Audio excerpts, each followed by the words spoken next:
Donald Trump's presidency was a seismic event in American politics. His unconventional style and policies sent shockwaves through Washington, D.C. and beyond. Love him or hate him, Trump left an indelible mark on the country. He challenged long-held assumptions about presidential behavior. His policies, often announced via Twitter, disrupted the status quo. Trump's supporters saw him as a breath of fresh air. They applauded his willingness to challenge the establishment. His detractors viewed him as a threat to American democracy. They pointed to his rhetoric and policies as evidence of his authoritarian tendencies. Regardless of one's political persuasion, it's undeniable that Trump's presidency was consequential. His policies, from taxes to trade to immigration, had a profound impact on the lives of ordinary Americans. His presidency will continue to be debated for years to come. The Trump presidency was a time of great upheaval and division. It remains to be seen whether the country will ultimately be strengthened or weakened by his time in office. Only time will tell what the true legacy of Donald Trump will be. One of Trump's signature achievements was the passage of the Tax Cuts and Jobs Act of 2017. This landmark legislation was a cornerstone of his economic policy and was touted as a major victory for his administration. This legislation slashed taxes for corporations and individuals, aiming to stimulate economic growth and increase disposable income for Americans across the board. Republicans argued that the tax cuts would boost the economy by encouraging investment and spending. They believed that lower taxes would lead to higher consumer confidence and more robust economic activity. They predicted that businesses would use their tax savings to invest and create jobs, leading to a trickle-down effect that would benefit all levels of society. Democrats, on the other hand, criticized the tax cuts as a giveaway to the wealthy, arguing that the benefits were disproportionately skewed towards the rich and large corporations. They argued that the benefits would not trickle down to the middle class and the poor as promised, but would instead widen the gap between the rich and the poor. The tax cuts were the most significant piece of legislation passed during Trump's first year in office, marking a major shift in U.S. economic policy. In addition to the tax cuts, Trump also pursued a policy of deregulation, aiming to reduce the burden of government oversight on businesses. He rolled back regulations on businesses in a variety of industries, including environmental protections and financial regulations.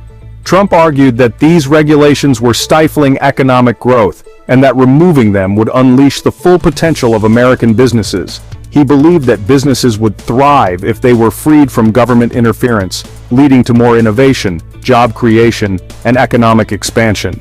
The economic impact of Trump's policies is a matter of debate, with supporters and critics offering differing perspectives on their effectiveness. Supporters point to the strong economy during his presidency as evidence that his policies worked, citing low unemployment rates and a booming stock market. Critics argue that the economy was already on an upswing when he took office, and that his policies merely continued existing trends rather than creating new growth. They also point to the rising deficit as a sign that his policies were fiscally irresponsible, warning that the long-term consequences could outweigh the short-term gains. The Trump administration made deregulation a cornerstone of its economic policy, aiming to reduce the burden of government oversight on businesses. Trump believed that excessive government regulation was stifling business growth and innovation, creating unnecessary hurdles for entrepreneurs and established companies alike.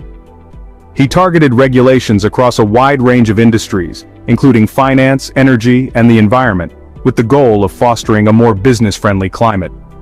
One of the most significant examples of Trump's deregulation efforts was the repeal of the Dodd-Frank Wall Street Reform and Consumer Protection Act, a law that had been a cornerstone of financial regulation.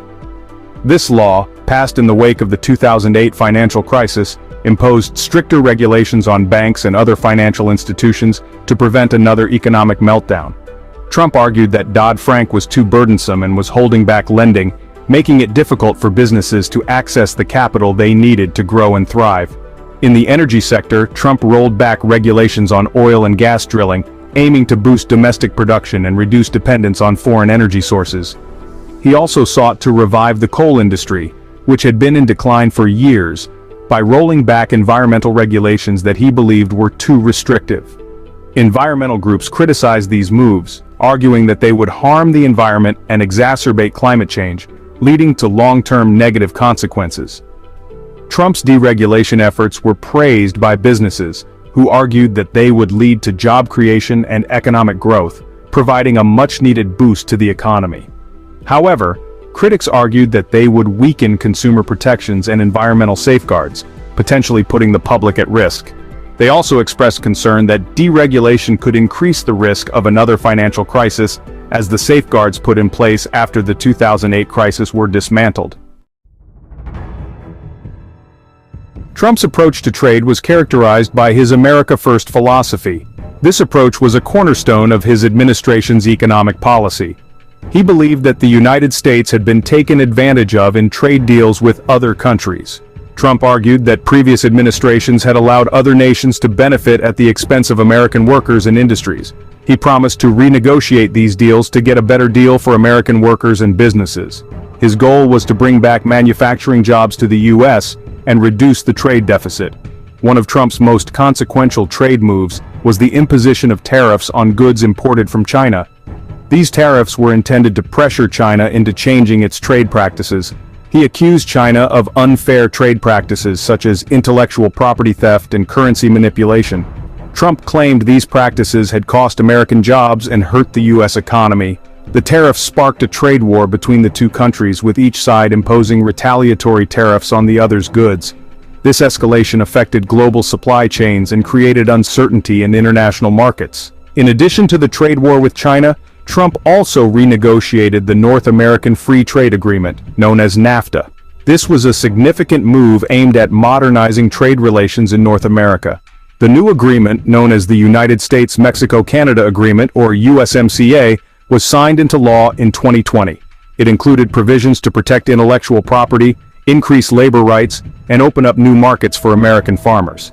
The USMCA made some changes to NAFTA, but it largely maintained the status quo. However, it was seen as a win for the Trump administration, which touted it as a major achievement. Trump's trade policies were controversial. They sparked intense debate among economists, politicians, and the public. Supporters argued that he was right to stand up to China and other countries that they saw as taking advantage of the United States. They believed his tough stance would ultimately benefit the American economy. Critics argued that his tariffs were harmful to American businesses and consumers. They pointed to higher costs for imported goods and disruptions in supply chains. They also expressed concern that his actions would damage the global trading system. The long-term effects of these policies remain a topic of ongoing debate and analysis.